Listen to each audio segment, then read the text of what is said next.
Bonjour, bienvenue dans Solidarité, le magazine des initiatives solidaires. Chaque année, depuis 20 ans, l'association Les Chevaliers du Ciel sillonne la France entière pour proposer à des centaines d'enfants un baptême de l'air dont ils se souviendront. Une aventure basée sur l'acceptation de la différence. Cette année, l'association a fait étape à Chambéry. On regarde le 60 secondes pour comprendre.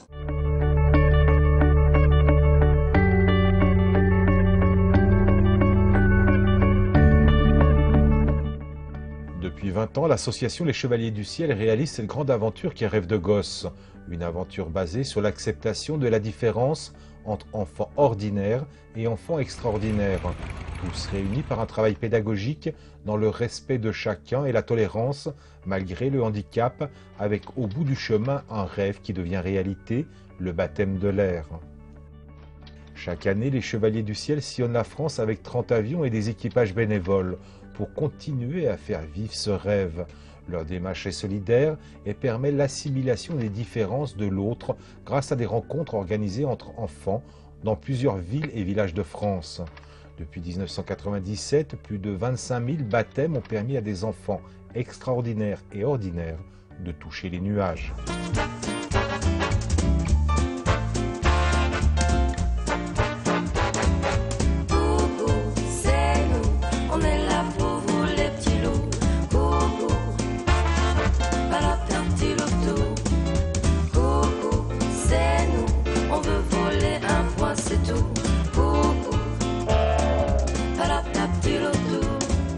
Qui pourra vous faire décoller jusqu'au nuage? Lequel des trois est plus doué pour le pilotage?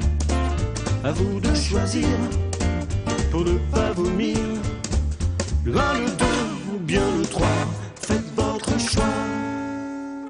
Ici le capitaine des loisirs. Bienvenue à bord des loisirs.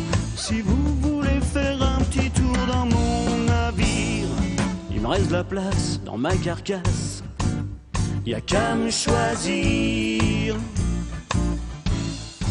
Je suis avec Rodrigue, pilote pour la 7e fois sur le Tour de France de Rêve de gosse. Bonjour. Bonjour. Aujourd'hui, c'est pas une journée comme les autres pour les enfants et pour vous? Non, effectivement, la météo nous empêche de réunir toute la caravane et donc une partie est tankée à Saint-Yan. Mais cependant, on ne désespère pas, on va réunir nos forces et puis on va quand même le faire. Là, le ciel est un peu plus clément, ça va le faire. Ça fait 7 ans, je l'ai dit, que vous participez à cette aventure. Comment ça a commencé pour vous? Bien, moi je suis salarié d'une grosse entreprise nationale, voire internationale. Je travaille chez Dassault Aviation, dans l'établissement de Biarritz. Et pour la première fois en 2010, il m'avait demandé de participer à ce rallye aérien que je ne connaissais pas du tout. Et lorsque je suis rentré dans cette famille-là, les Chevaliers du Ciel, je suis resté interdit. Puis j'étais piqué au virus.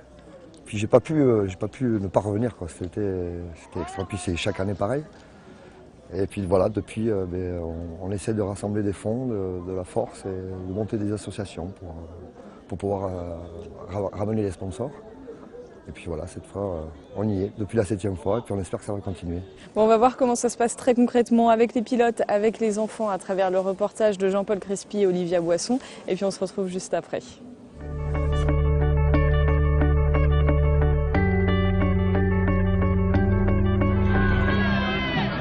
Depuis 20 ans, les Chevaliers du Ciel donnent vie à Rêve de gosse en proposant à des enfants dits extraordinaires, des enfants marqués par la maladie, et à des enfants dits ordinaires, cabossés par la vie, la réalisation d'un rêve, le rêve de voler.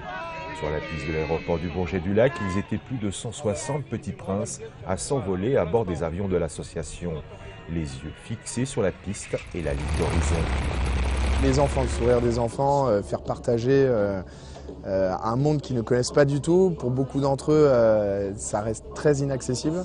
Là, on arrive vraiment à franchir les barrières, réussir à des fois à des embarquements complètement improbables. Et voir le sourire des enfants à l'issue des baptêmes, ça c'est quelque chose d'inoubliable. Souvent, on a un petit peu d'appréhension parce qu'on peut voir des enfants au sol un petit peu agités. Je pense notamment à des enfants autistes dont les réactions sont imprévisibles.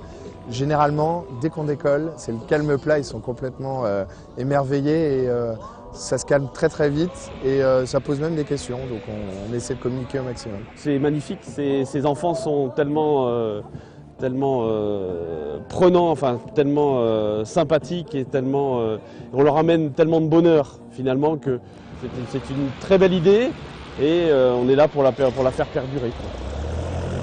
En amont de cette journée, des rencontres entre les enfants ont été organisées pour que chacun comprenne et accepte les différences de l'autre. Une véritable démarche positive et solidaire.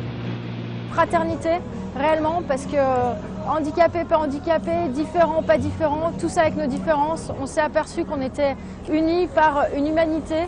Et grâce aux enfants, grâce à leur cœur, grâce au regard qu'ils ont sur la vie, toutes ces différences-là, toutes ces barrières sont tombées. Au début, tu stresses un peu et au final, après, c'est bien. Et j'ai bien aimé parce que c'était marrant. J'ai regardé ce qu'il y avait en bas, il y avait le lac, des voiles, des maisons, la montagne. Tu peux faire comme les oiseaux, tu peux voler. Un CASA de l'armée de l'air a assuré la réalisation des rêves des plus fragiles. En fin de journée, malgré une météo capricieuse, tous les équipages, enfants et bénévoles ont réussi à prendre leur envol. Tous garderont maintenant à l'esprit cette citation de Saint-Exupéry « Aimer, ce n'est pas se regarder l'un ou l'autre, mais c'est regarder ensemble dans la même direction ». Ce Tour de France, dans votre emploi du temps, cette semaine consacrée à ces gosses, c'est un moment particulier pour vous? Oui, parce que c'est le résultat d'un an de travail, on va dire, qu'on renouvelle depuis 7 ans maintenant avec mes camarades. Et voilà, on a plusieurs casquettes, on va chercher des sponsors, on va batailler, on va créer des dossiers, créer des conventions de partenariat, vendre le projet. Et en même temps, mais la partie pure aéronautique, pilotage qui est nécessaire pour pouvoir participer au Tour, quoi. Oui, parce que tous les pilotes sont bénévoles, mais il y a un vrai engagement, c'est-à-dire que vous suivez une formation, vous avez des heures à faire. Tout à fait. Comment ça se passe très concrètement? Eh bien, pendant tout le courant, déjà pour participer au Tour, pour pouvoir offrir des baptêmes de l'air à des enfants, il faut un minimum de 200 heures de vol d'expérience sur le type de machine. Et qui plus est, en plus, dans l'année, il faut avoir fait 15 heures de vol, plus les 5 heures de vol nécessaires dans les 3 mois qui précèdent le Tour de France. Donc ça, c'est les équipes de la direction des vols de Rêve de Gosse sont intransigeants là-dessus. Ils sont très professionnels et nous sommes extrêmement bien encadrés. Donc à partir de là, tous les documents sont clairs et nous sommes inspectés par la gendarmerie. À partir de là, on veut voir les enfants, nous c'est notre salaire. Quand on voit des sourires jusqu'aux oreilles, puis des étoiles dans leurs yeux, puis qui nous disent merci, qui nous font des câlins, voilà, le pari est gagné.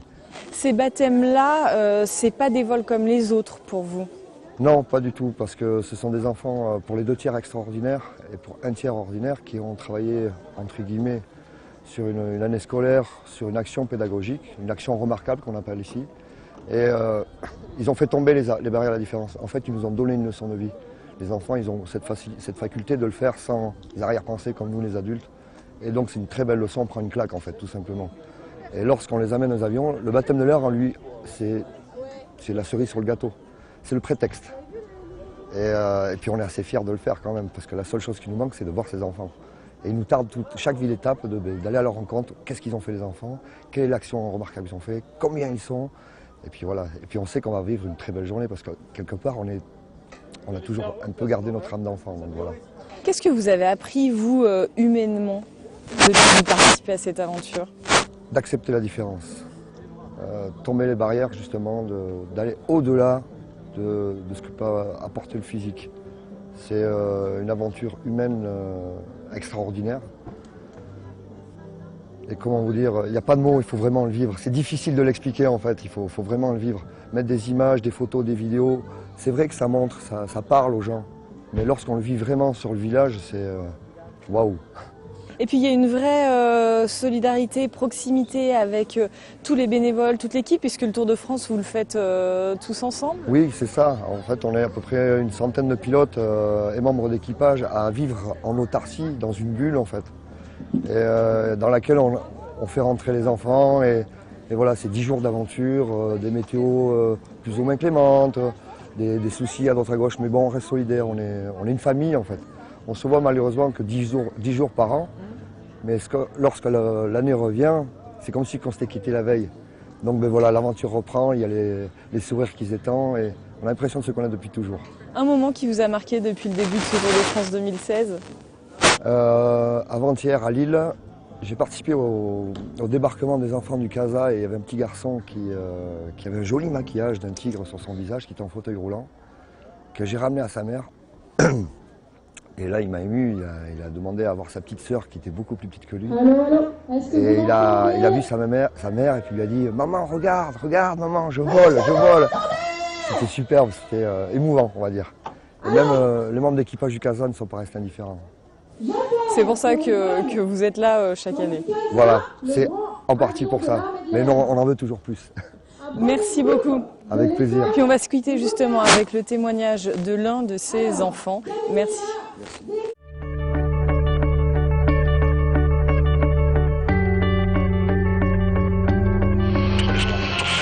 Pour le décollage, à 10 mètres, reçu. J'ai 40 pieds, 80 pieds. Formation à 15 heures, décollage piste 0, vers 2000 pieds sur la base de 62 kg. Sur le décollage, constant torque.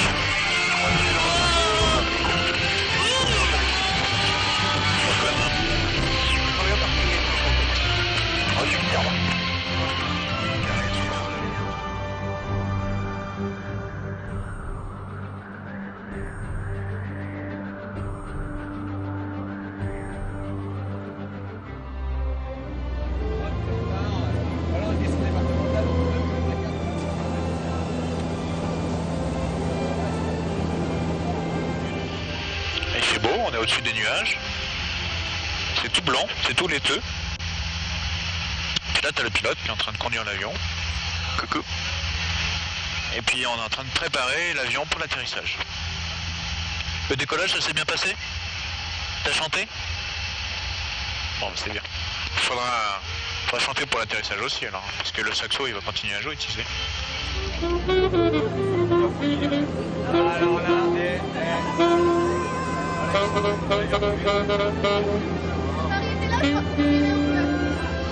Bonjour, comment ça va?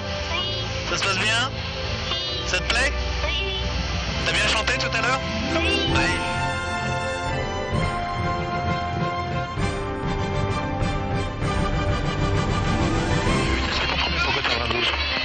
Côte 92, vous pouvez rouler pour le parking, c'est la fréquence, à tout à l'heure. On roule pour le parking et pour nous c'est terminé pour ce soir. Bonne soirée, à demain.